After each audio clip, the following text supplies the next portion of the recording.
This is the 35th year of a harsh, brutal, and vicious occupation supported unilaterally by the United States, constant terror and atrocities. Suppose Palestinians say, well, we're under terrorist attack for 35 years, therefore we have a right to carry out suicide bombings. Which is what they say. Do you accept this? Does anybody accept it? Nobody accepts it. All right, then how come everyone accepts the Israeli claim to be doing it, which is a much weaker claim? Because after all, there's no symmetry in this situation. They are the military occupiers. Palestine isn't occupying Israel. And this isn't just started now. It's gone on years ago. I mean... So does that, in your mind, justify no, the it does not. bomb? Of course not. It Doesn't. doesn't in anybody's So mind. it invalidates both sides. Those who defend suicide bombing, and there are very few, don't have a leg to stand on. Those who defend the Israeli atrocities, including the U.S. government, most intellectual opinion, a good bit of the West generally, yeah, they don't have a leg to stand on either, and they have a much weaker position. For 35 years, there has been a harsh, brutal, miserable military occupation. There has not been a political settlement. The reason why there has not been a political settlement is that the United States unilaterally has blocked it for 25 years. Is it supported by the entire world, including the majority of the American people? The answer to that question is yes. There is a political settlement that has been supported by virtually the entire world, including the Arab states, the PLO, Europe, Eastern Europe, Canada. The Israeli military incursion into Gaza has begun. The death toll now reaches over 7,700 Palestinians, with over 2,100 of them being children, over 20,000 injured, and 1 million displaced, with about 1 million or several hundred thousands still stuck in the besieged Gaza City. A lot of updates today. I didn't do any updates this week. We will be talking about everything today, including what are the next steps as Israel intensifies its bombing of Gaza. The United States even warning Israel not to go full throttle into Gaza and be more surgical. What this means between Lebanon and Israel, and the humanitarian war crimes that are taking place currently, and as well as maybe a lifeline by Elon Musk, as Starlink will provide internet connectivity. This is huge, because if that's the case, the Gazans in Gaza City could provide the world with what is happening on the ground instead of the Israeli state narrative. Now, there really is a lot, so I don't want to waste any more time, and let's get right to it. United Arab Emirates call on UN Security Council to meet on Gaza, reports. The United Arab Emirates has requested the United Nations Security Council to convene at the earliest opportunity in response to Israel's expanded ground incursions in Gaza, the shutdown of telecommunication networks, according to diplomats. Reuters news agency has reported on this. The United Arab Emirates has called for briefings from United Nations Aid Chief Martin Griffiths and Philippe Lazzarini, the head of the United Nations agency responsible for providing assistance to Palestinians. The 15-member council may gather as soon as Sunday, diplomats noted. Israeli military posts videos of Gaza ground operations. The military said the video shows Israeli forces targeting Hamas anti-tank positions and buildings used as meeting points. This is the problem we have now, is that this is the reason why the Israeli military waited until there was no electricity, that there was no means of internet, so that the only narrative that comes out, the only information that comes out of here is Israel state media. Just like you conservatives that don't believe in Hamas, remember what Biden said the other day. I'm not going to believe in the United Nations Relief Workers Agency's numbers or anybody else's numbers because they're Hamas affiliated. Okay, now be fair. The Israelis are also lying. If you're going to be non-partial, right? But you're not. You're a one-way street, and it's through AIPAC. And this is the reason why the American people distrust the government, is because you're a bunch of liars and sellouts, just like Vivek Ramaswamy and Ron DeSantis, Rick Scott, Nikki Haley, and Joe Biden. Party lines don't matter when it comes to foreign instances or foreign diplomatic concerns or security concerns. The only thing that keeps us divided are the domestic issues. That's why there's a left and right narrative, a black and white, a Jew, a Christian, a white and a black, and a male, female, trans. You know, all this is meant to divide you, the people, because you watch too much TV. Get off the news. Get off TV. Stop voting. It's destroying us from within because we're not paying attention to what's happening outside our borders in our name. Red Crescent still unable to communicate with teams in Gaza. The Palestinian Red Crescent has said it is unable to communicate with its teams in Gaza, including medics and hospitals. The aid that was coming from the Rafah border near Egypt and Israel has lost contact with their base with the Red Crescent. And U.S. aid that was coming in through this border hasn't really reached Gaza City because of what's going on. Now, at the same time, the Israeli military are targeting United Nations relief aid workers. They've killed 10 of them already. A war crime, flat out, yet nobody's holding them accountable. Ghouls like Nikki Haley go on Twitter and say, that's the business of war. Your own president, not mine, I don't vote. For those who voted for him, that's your fault. He went on yesterday and answered a question about the casualty rates that are happening in Gaza currently. And he said, casualties are sad, but that's the cost of doing war. These people don't care. They don't care because it's not happening to them. It's happening to an impoverished minority, Palestinians, in which they will whitewash murder, genocide, crimes against humanity when it comes to protecting their interests. In this case, it's Israel. Like I said, this is a one-way street. I'm not saying this as an anti-Semite. I'm not saying this as an anti-Jew. I make the clear distinction between the Israeli people and the government. No government on the face of this earth represents its people, honestly. Some worse off than others.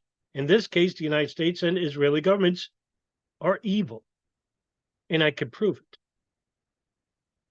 as I have in every single update video I make, so that you can know what is happening in your name without bias and without prejudice. I report the news as is. I call out malfeasance. I call out war crimes as I see it. Because if we're going to get anywhere in the future, we need to combat the evils of this world. If we do not, we're complicit. Yes, I'm not doing anything, that threatens my security. All I'm doing is reading you the news. But we need more people to report unbiasedly. If you report biasly, you're not looking out for humanity. You're looking out for your own interests, your own groups. That makes you a hypocrite. Because you can't basically say that, oh, I'm looking out for right and wrong. I want to discern good and evil. No, you want to whitewash your parties, your governments, or your religious crimes happening in your religion, your governments. You want to whitewash those crimes, but you want to call out everybody else. You're a hypocrite. We are extremely concerned for the well-being of our team, said Nabal Faraska, spokeswoman for the Palestinian Red Crescent in Gaza City. adding that the loss of communication means that more than 2 million people cannot reach out to ambulance services. This includes the injured, people with chronic diseases, and pregnant women, she said. That's what's going on here.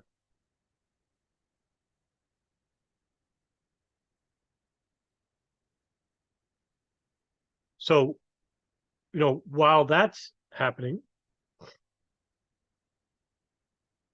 you have also the 430,000 reservists that have now entered Gaza City and are just completely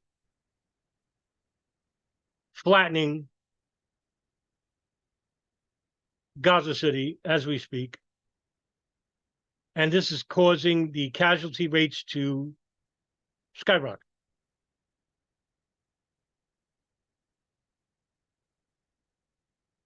Israel intensifies Gaza bombardment as internet and phone services go down. Israel has intensified its bombardment of the besieged Gaza Strip as internet and mobile communication services collapsed in Palestinian territory. That's not coincidental. That's on purpose, because what they wanted was basically for no internet service, so that the narrative is an Israeli one. Any information regarding what's happening, and also to cover up their war crimes. This is not about killing Hamas, please. This is well beyond it now. This is about destroying Gaza forever. An extended series of large explosions on lit-up sky over Gaza City after nightfall on Friday, and an Al Jazeera correspondent said northern Gaza was being pounded by air raids and artillery. Israeli military spokesman Daniel Hagari said Israel increased air raids in a very significant way. The ground forces were expanding their activity in Gaza. He told residents of Gaza City to move south on Friday night. Escalating Israeli attacks battered the Strip. Al Jazeera's Safak Kolarev reporting for Gaza City, quote, in the last 2 hours, we could hear intensive airstrikes and intensive artillery shells at the same time, which is something unusual, which means the strength of the fire is much more than previous days. Today is the worst in terms of strength of the Israeli fire, and we could hear some explosions coming from the sea as well, specifically in the north of the Gaza Strip. The airstrikes and the artillery shells are intensifying now in the north, he said, end quote. We don't have any internet. We don't have any kind of signals on our phones. We've become totally isolated in the territory. Al Jazeera Tariq Abu Azum reported from Khan Yunis in Gaza on Friday. Residents were terrified and afraid. The service outage comes as Palestinians brace for an anticipated Israeli ground invasion of Gaza. Israeli officials have threatened to carry out ground assault to topple Hamas, the Palestinian armed group that governs the territory. In recent days, Israeli forces have carried out limited raids in Gaza. Not all the reservists have entered Gaza yet. We still have, 430,000 reservists? That hasn't begun just yet, but the full scale of the Israeli air power has begun. This is basically to batter the buildings, destroy the residents, and then the foot soldiers will go in and do what they need to do according to their government's wishes, which is basically either capture or kill Gazans.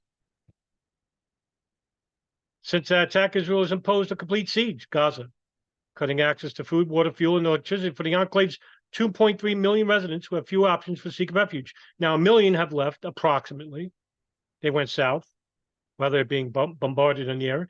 And also, you have about 1 million, or a couple 100,000 at least, still trapped. The United Nations warned that many more will die as a result of Israel's ongoing siege of Gaza, which also caused sewage to flow into the streets. Disease will be rampant. These death toll numbers will be expedited very quickly. And I have never seen, in all my years of covering war and criminality and the human condition, such intense barrage of aerial bombardments on an enclosed enclave.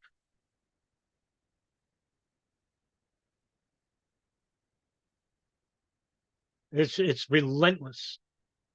By the hour, they're just bombing and bombing and bombing, like it's a world war.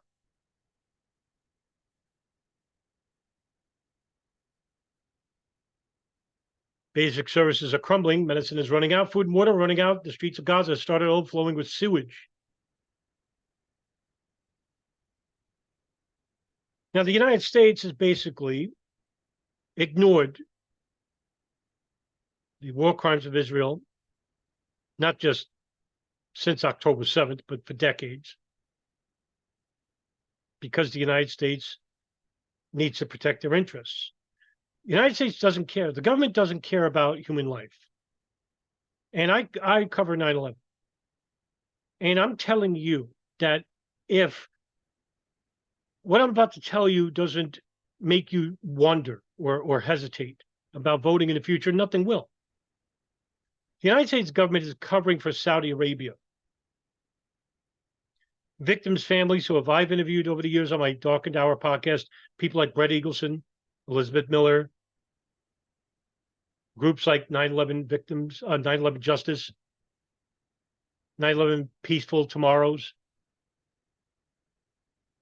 have basically tried to sue the Kingdom of Saudi Arabia. And what has the State Department basically said? We are classifying documents so you can't have them. And according to former Attorney General Richard Barr, under the Trump administration, these are a matter of national security. You can't see them because we have to protect our interests. Their interest is Saudi Arabia, the country that had spies inside the United States assisting two known al-Qaeda operatives who later went on to hijack Flight 77 that crashed in the Pentagon. There was also a number of others involved in San Diego, known to be Saudi spies. And what happened? The United States protected them for 20 years. United States government. So in other words, they said, we're protecting our interests. Fuck you. To be blunt. Well, same thing happening here. Thousands are dying in Palestine. Palestinians are dying by tens of thousands by probably in 2 weeks. What's the United States government doing? Nothing. Well, even Israel's ferocity can have its limits. In the Washington Post today, this is what really made me smirk a little. U.S. urges Israel against Gaza ground invasion, pushes surgical campaign. In other words, hey, listen, just stop killing everybody. You guys are nuts. When the United States government is telling another government saying, hey, listen, just scale back a little bit here. I mean, wow. The country, the government that has killed more people on the face of the earth than anybody else is telling another government to be smart about this. Don't go in there with fire, with a flamethrower just burning down the living room. The Biden administration is urging Israel to rethink its plan for a major ground offensive in the Gaza Strip and instead opted for a more surgical operation using aircraft and special operations forces carrying out precise, targeted raids on high-value Hamas targets. Smart. That's what I said in past videos. There are some people that said just kill everybody just to be sure. I mean, rational people have argued with me on Twitter, basically saying, what else does Israel, what else can Israel do besides kill everybody, just to be on the safe side? This is where we are. This is where we're at. I mean, we're this close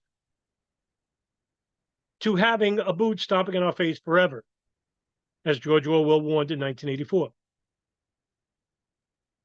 When you have a large percentage of the population in the United States are basically applauding this, what do you think they're going to do here when it counts? If they're doing this for people that they don't know, that they really don't hate, that they consider the enemy, but they don't hate them, they don't know them because they're fighting against Israel, what do you think conservatives will do when it comes to the left in this country? Now, I don't think the left is innocent in all this. I think they would do the same thing to the right. Think about the passionate intensity of hatred in this country when it comes to our own people. That they would actually vote in favor of military incursion into their own country to eliminate a preconceived enemy, their own people, because they voted left, because they voted right. I'm not exaggerating anything. This is what I see every day. The vitriol that we have for ourselves far outweighs the vitriol we have for everybody else. In fact, we're indifferent. And that's the height of sociopathy, is indifference.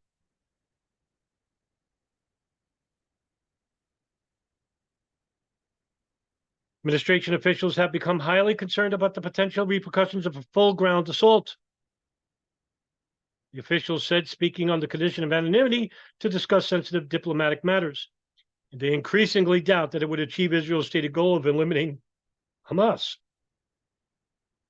No, what happens is, with the way Israel is conducting its operations, is that they're ensuring that Hamas will always replenish.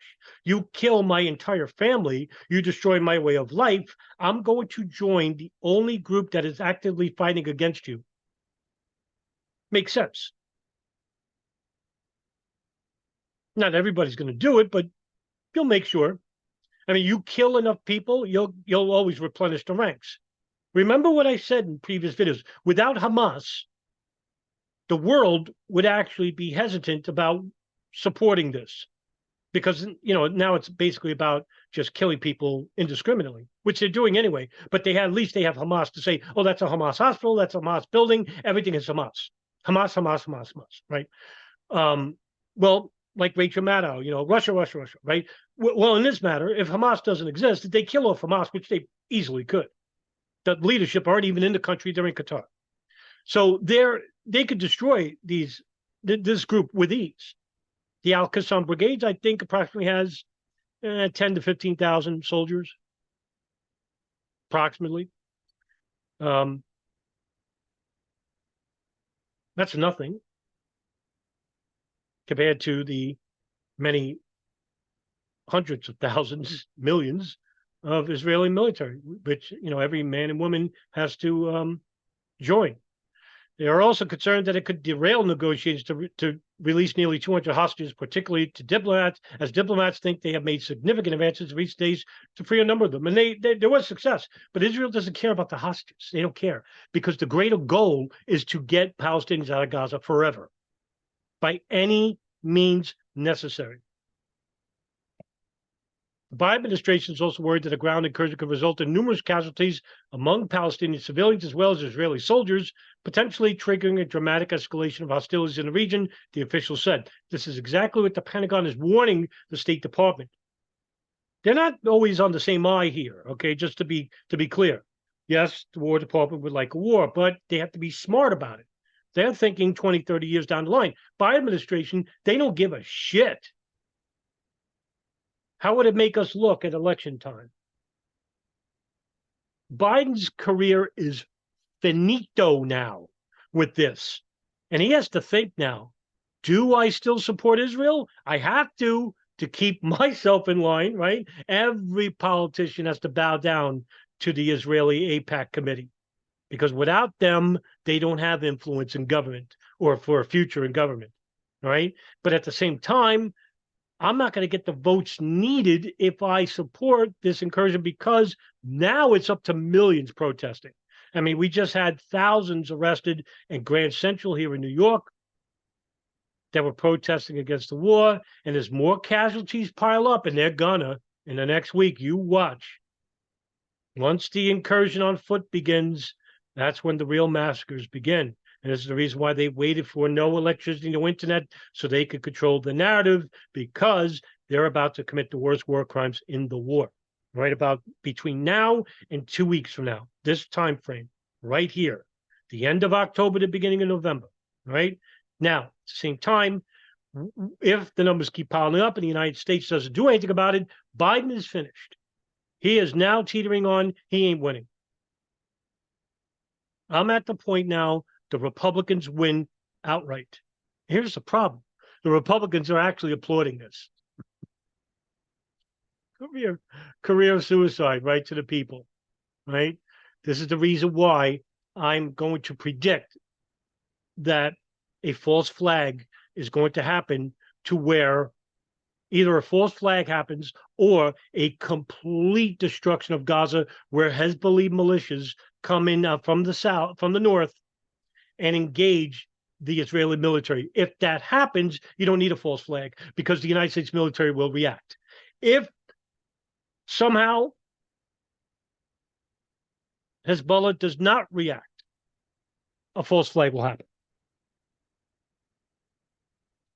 The point being is that if Hezbollah interferes and the United States gets involved, they can always say, hey, a terrorist organization from Lebanon with thousands of soldiers are now interfering in this war.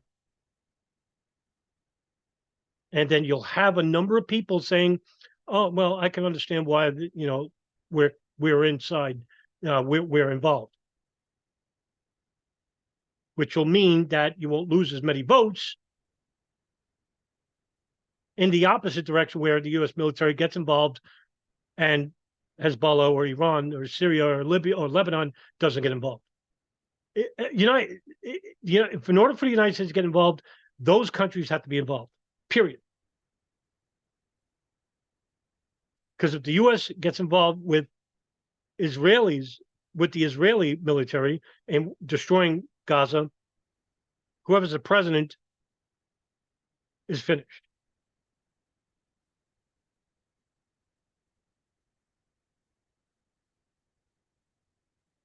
Now, what does this mean for the wider regional conflict? Well, Israel strikes in Lebanon at the Hezbollah rocket barrage, right?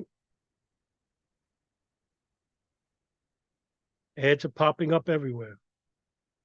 I can't close it out. Israel struck terror targets in Lebanon and a Hezbollah rocket barrage on northern communities on Saturday. Widespread attacks in the north come several days of relative quiet. It included rockets on Margoliat, Misgav-Am, and the Bedouin town of Arab El Amashra. Following the October 7th massacre by Hamas, Hezbollah increased its attacks on northern Israel. More than 40 communities in the city of Kiryat Shemoah have been evacuated. On Friday, Hezbollah terrorists attempted to launch rockets towards Israeli territory. The rockets fell in Syria. Overnight, in response, an IDF fighter struck Hezbollah's military infrastructure in Lebanon. In general, Israel responds proportionally to each attack in the north. Estimates in various foreign media and social media sources say that more than 40 Hezbollah members have been killed in counterstrikes over the last 3 weeks. This conflict is slowly beginning to gain legs. Remember when I reported initially, it was 2 or 3, now it's 40 Hezbollah members killed.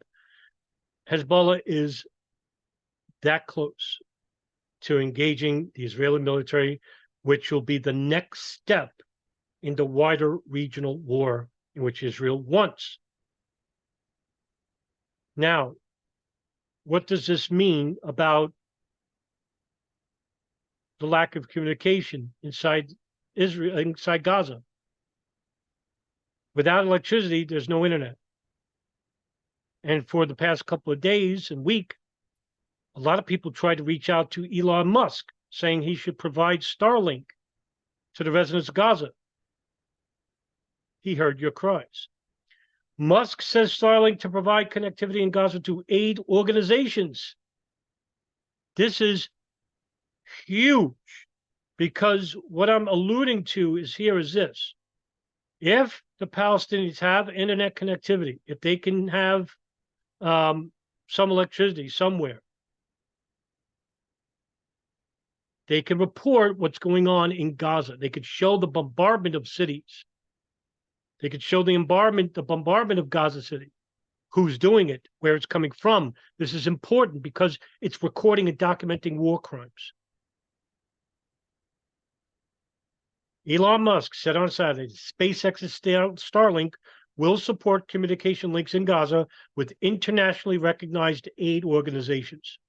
Musk said in a post on social media platform X, formerly known as Twitter, that it was not clear who has authority to ground links in Gaza, but we do know that no terminal has requested a communication in that area.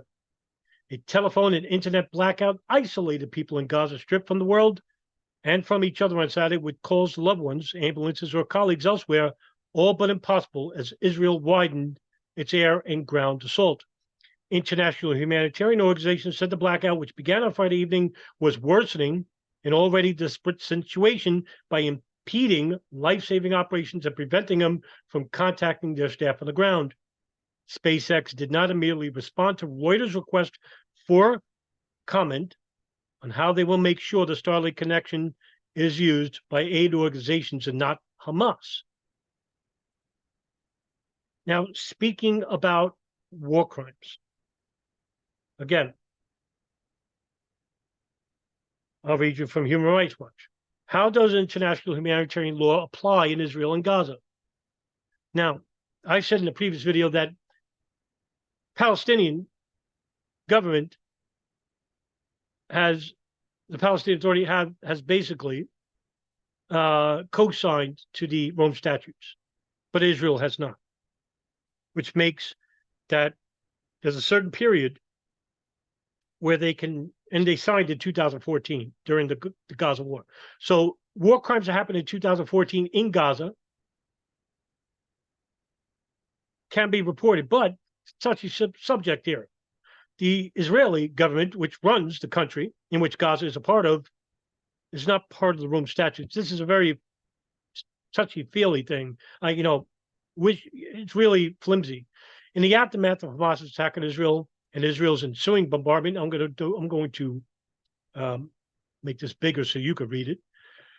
There is much discussion by both experts and non-experts about international humanitarian law. This is the reason why I'm making a big thing of this, because everybody talks about humanitarian law, war crimes. What are they? Nobody really talks about this stuff. I will, because I want you to be informed. If you get into arguments with people on Twitter, with conservatives that talk about, oh, ain't no war crimes, I want you to know what type of war crimes are happening and what the definitions thereof, and whether they apply or not. Remember, an informed public is a powerful public. The only way we can make change. I know there are bigger channels than me that are reporting on this subject, but some of them don't honestly report. What's the purpose?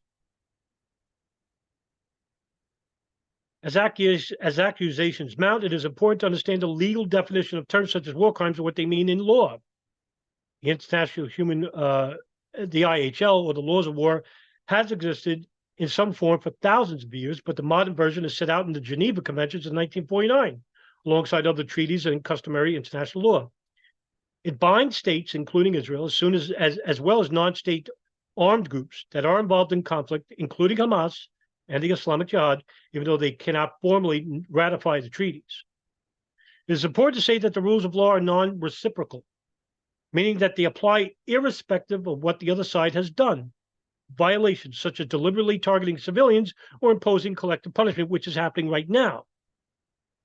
Now, targeting civilians, that's a tougher one to prove, but look what they've done to journalists. Look what they've done to relief workers from the United Nations Relief Workers Aid Foundation.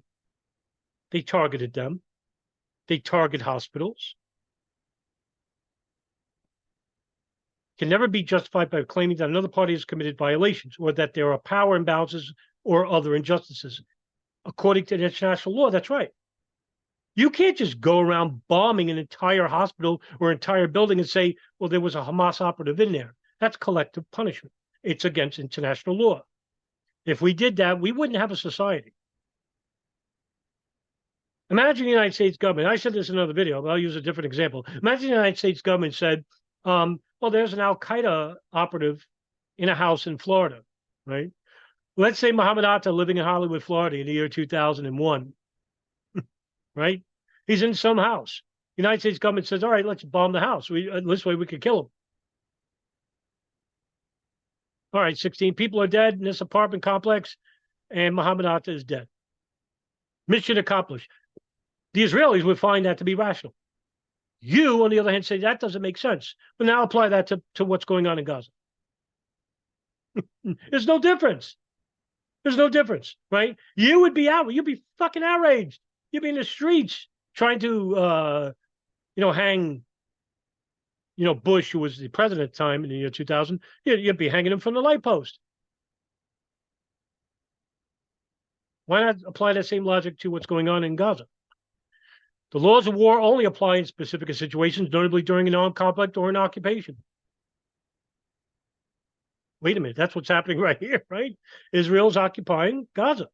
Well, they're not, the military's not in Gaza, but they occupy with military checkpoints, same thing.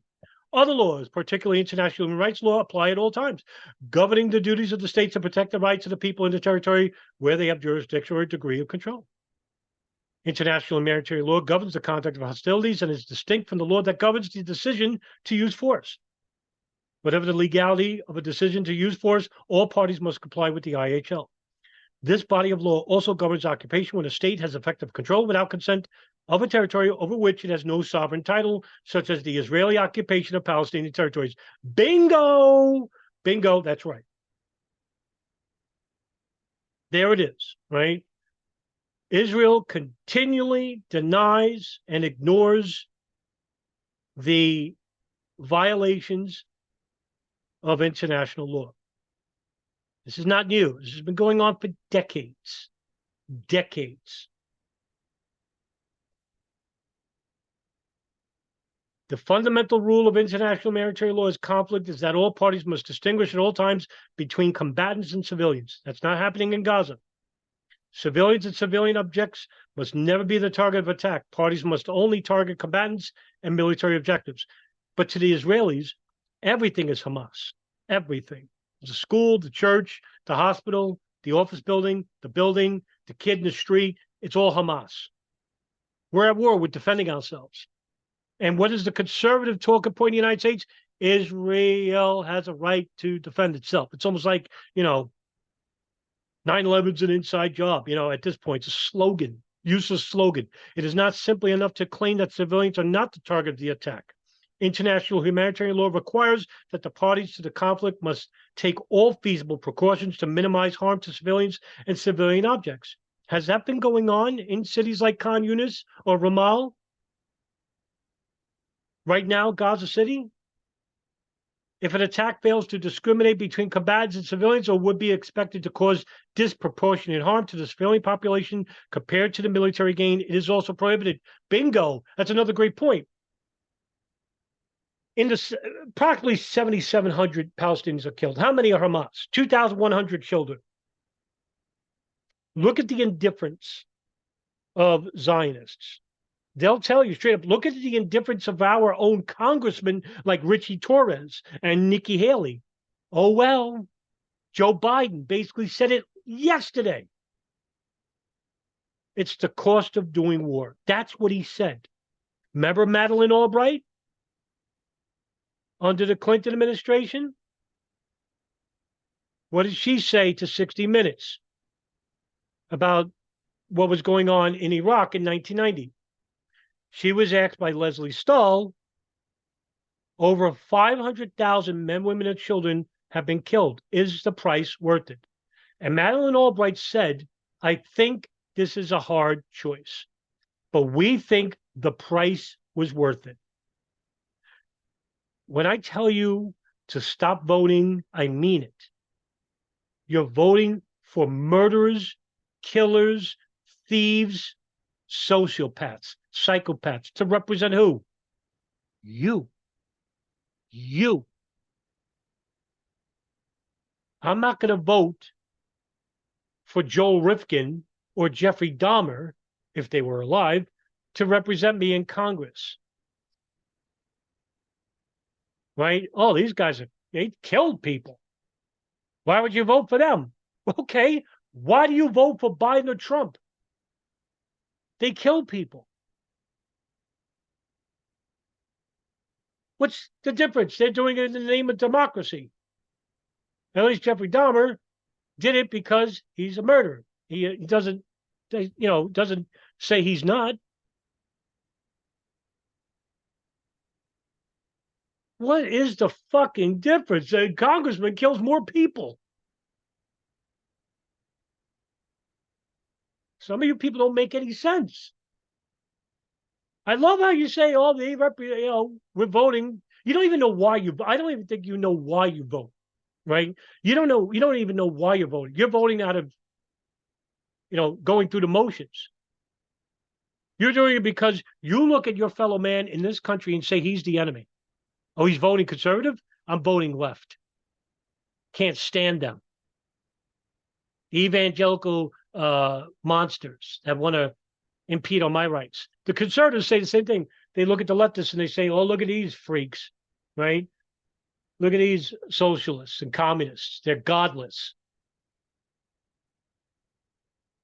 I'm going to vote conservative, so this way they can take away the rights of these people. Everyone's an enemy to each other. They made you believe because you're brainwashed. You're brainwashed. You don't want to admit. Who wants to admit that they've been had? Nobody. It's embarrassing.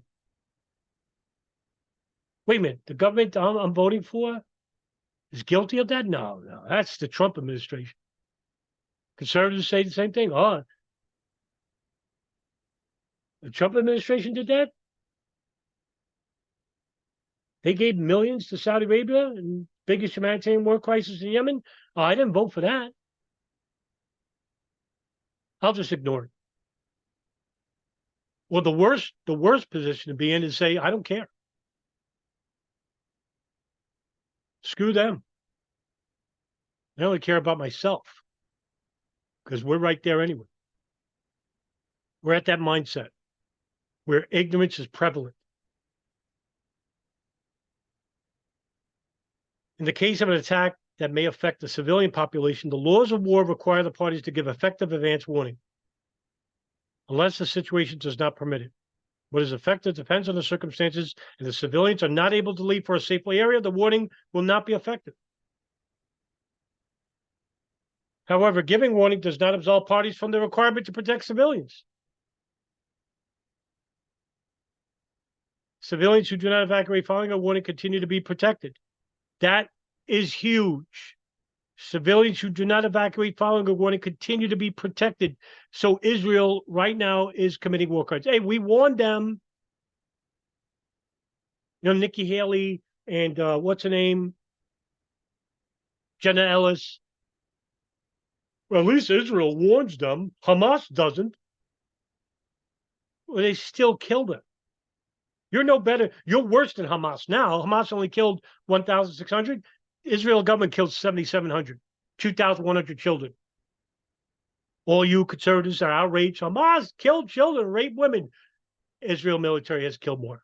Now what? Is this about revenge or is this about the elimination of Hamas? It's both. You can't say you're the good guys anymore. You haven't been.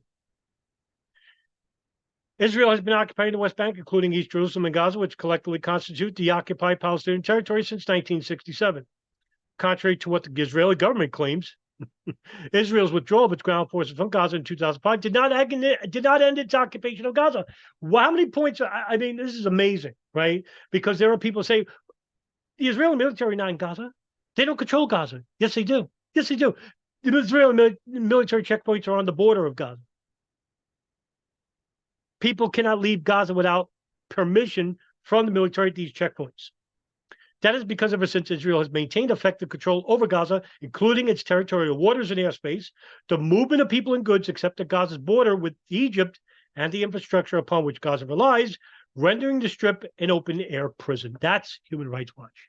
That's humanitarian law. That's what they say Israel's doing. Now, to Israel, they consider these people anti-Semitic. Of course, it's the only course of defense that they have.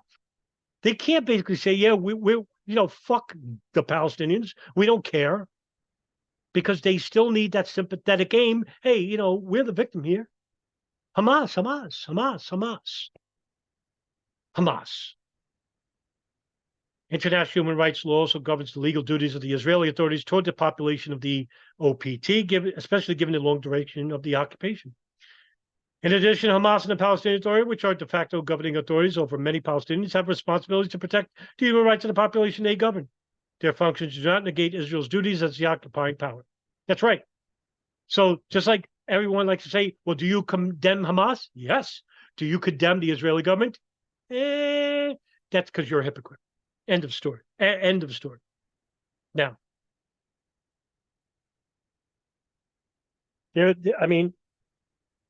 I couldn't do much in a way. I had to do a double all week last week in terms of work. I couldn't do any updated videos, so there's a lot to unpack here. Apologies for making it a little bit of a longer video, but you need to know what's going on, and I think it's imperative to have an informed public about this subject, because if we're ever going to do anything, and maybe you shouldn't go by what I think because I'm a hopeless pessimist, because we need more optimists in regards to this. But I have to believe, I have to believe. There's a part of me, it's very small, but I have to believe that, videos like this are making a difference somewhere with someone. Maybe it will entice other people to do videos or write stuff, speak out about, incidents like this, because it involves everybody, it involves the world. It involves not just Palestinians, but it involves Israelis too, Jews that are victims as well. They're victims of their own government. The anti-Jews, or like people like Nick Fuentes and them, I don't cater to them. I despise them.